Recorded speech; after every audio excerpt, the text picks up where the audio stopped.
কালিয়াগঞ্জে এক নাবালিকাকে ধর্ষণ করে খুনের ঘটনার পরিপ্রেক্ষিতে রাজবংশী এক যুবক মৃত্যুঞ্জয় বর্মনকে পুলিশ গুলি করে হত্যা করে। রাজ্যের আইন শৃঙ্খলার অবনতির প্রতিবাদে বৃহস্পতিবার তুফানগঞ্জ বিধানসভার বিজেপি বিধায়িকা মালতী রাভা রায়ের নেতৃত্বে অসম বাংলাদেশ যোগাযোগকারী তুফানগঞ্জ থানা মোড় সংলগ্ন জাতীয় সড়ক অবরোধ করে বিক্ষোভ দেখায় বিজেপি। অবরোধের ফলে যানজটের সৃষ্টি হয় জাতীয় সড়কে। কালিয়াগঞ্জে নাবালিকা রাজবংশী মেয়ের যে গণধর্ষণের ঘটনায় সাধারণ মানুষের যে প্রতিবাদ চলছে, সেই প্রতিবাদকে প্রতিহত করার জন্য মাননীয় মুখ্যমন্ত্রীর প্রেরণা পুলিশ দলদাস পুলিশ আবারও প্রমাণ করল এক রাজবংশী যুবক মৃত্যুঞ্জয় বর্মনকে গুলি করে হত্যা করেছে।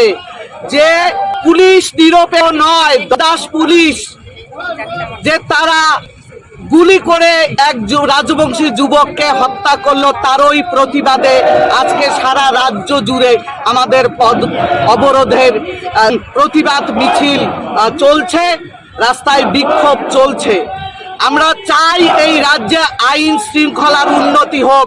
প্রতিদিন যে আইন শৃঙ্খলার চরম অবনতি হচ্ছে, মুখ্যমন্ত্রী মাননীয়ার অনুপ্রেরণায় হয়েছে।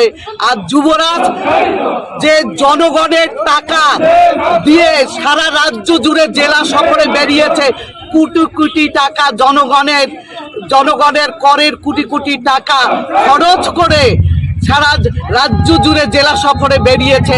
আমরা তীব্র ধিক্কার এবং প্রতিবাদ জানাচ্ছি যে আইন শৃঙ্খলার যে চরম অবনতি হয়েছে, পুলিশ মন্ত্রীকে অবিলম্বে পদত্যাগ করতে হবে। মাননীয় মুখ্যমন্ত্রী একাধারে মুখ্যমন্ত্রী, স্বরাষ্ট্র পুলিশ মন্ত্রী, তার একর এক রামসী ধর্ষিত হচ্ছে।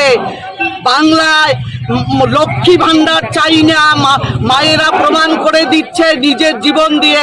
লক্ষ্মী ভান্ডার নয়, বাংলার মেয়েরা নিরাপত্তা চাইছে, বাংলার মেয়েরা সুরক্ষা চাইছে। এর জন্যই ভারতীয় জনতা পার্টির পক্ষ থেকে আজকে আমরা রাস্তায় নেমেছি। তুফানগঞ্জ বিধানসভায় পদ অবরোধের মাধ্যমে আমরা এর তীব্র ধিক্কার এবং প্রতিবাদ জানাচ্ছি। ধন্যবাদ।